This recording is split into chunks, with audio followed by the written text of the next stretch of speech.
Après avoir vu toutes les unités, il y en avait qui étaient manifestement déjà des forces spéciales. Il leur manquait juste une structure de commandement, quelqu'un qui s'occupe d'eux.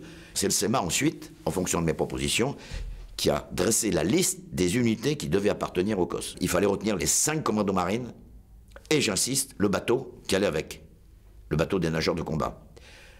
Accepté et accordé. Ensuite, en ce qui concernait le premier Arpimal, il n'y avait pas de problème non plus. Il travaillait à la fois pour le ministère de la Coopération, pour d'autres encore. Mais si vous voulez, ils échappaient à tout le monde.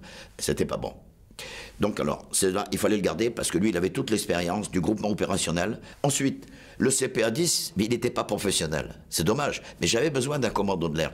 Alors, on a décidé de le professionnaliser très vite. Parce qu'il faut qu'il soit capable de guider les avions laser, les bombes.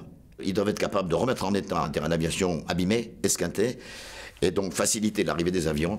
C'était aussi prévoir toutes les techniques de SAR, c'est-à-dire la Search and Rescue, c'est-à-dire d'aller chercher un pilote qui est dans la poisse, qui est chez l'ennemi, etc. Il fallait qu'ils apprennent à faire ça.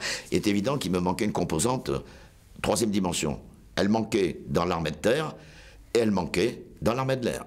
On a insisté lourdement pour avoir une escadrille, pour commencer, des opérations spéciales, et une division escadrille de l'armée de l'air et une division avion de l'armée de l'air. Le deuxième cercle, c'était la direction du renseignement militaire, qui était pilotée à l'époque par le général Heinrich. C'était une lutte entre lui et moi, à l'époque, et le CEMAR d'ailleurs, parce que Heinrich, lui, voulait garder son régiment, le 13e RDP. Conclusion, nous avons dû le partager. J'ai signé un protocole d'accord avec le général Heinrich qui prévoyait qu'il nous laissait l'emploi de quelques unités du 13e RDP pour certaines actions.